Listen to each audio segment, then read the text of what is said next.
Her har vi Seba KMT sitt nye TDR-instrument, ekometer for energikabler, kalt T3060. Vi skal ta en kjapp titt på det.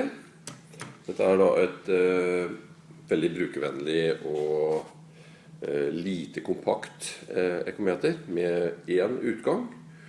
Men vi har da, i tillegg til den ene utgangen, så har vi da, som vi ser bak her, inngang for trigger og ICE-metode.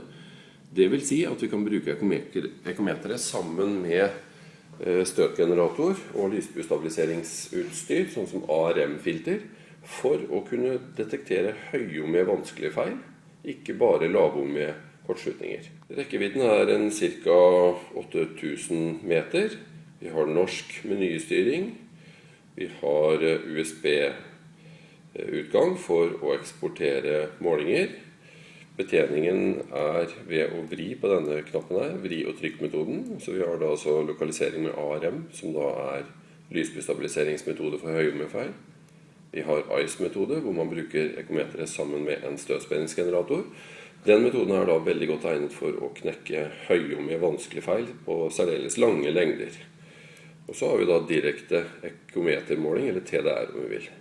Så når man da skal velge modus, så trykker man bare knappen ned, og instrumentet vil da klargjøre en TDR-måling. Når man da skal gjøre en ekometermåling her, så vil instrumentet automatisk søke å finne range eller måleområde selv. Søker etter kabelende. Nå har vi tilkoblet en sånn liten kabelfantom her som er simulerte feil på.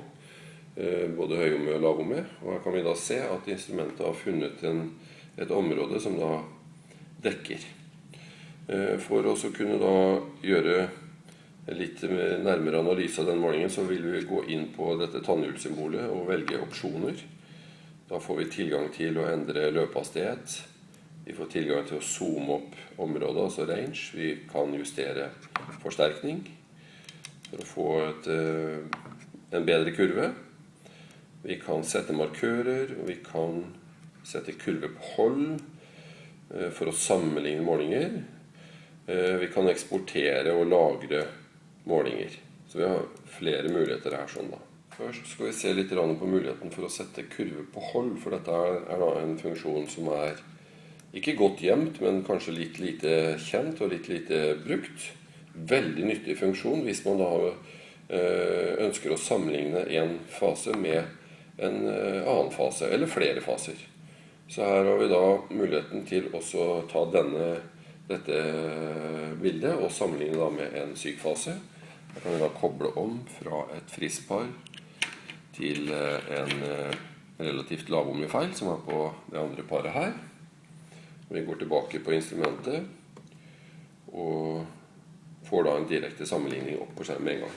Vi kan godt ta flere slike sammenligninger ved å gå tilbake på kurveholdfunksjonen igjen og bytte til andre faser eller par.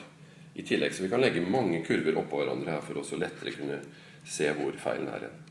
Så kan vi da plassere markøren vår litt mer nøyaktig. Første som skjer når vi går inn på markør er at vi får markør grov. Det vil si at han hopper mange trinn, mange meter mellom hver gang. Trykker vi ned en gang til, så får vi markør fin. Her kan vi da finjustere og plassere markøren vår akkurat i knekkpunktet hvor vi har feilstedet. Så her ser vi har vi også en kortslutning på ca. 25 meter. Lett å lagre denne kurven her nå, så går vi bare på kommandoen lagre aktiv kurve. Trykker ned, og den blir da lagret i internt minne. Da blir det altså lagret på dato automatisk, sånn at man lett kan finne tilbake senere de målingene man har utført. Så her har man da muligheter til å gå inn og hente frem det. Jeg ser i 2006 så er det tydelig at klokka trengs å bli justert på dette instrumentet her. Der er vi tilbake i den målingen vi nettopp hadde fremme.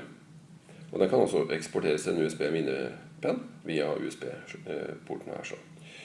Vi har batteridrift på dette instrumentet akkurat nå, men vi kan også da kjøre nettdrift.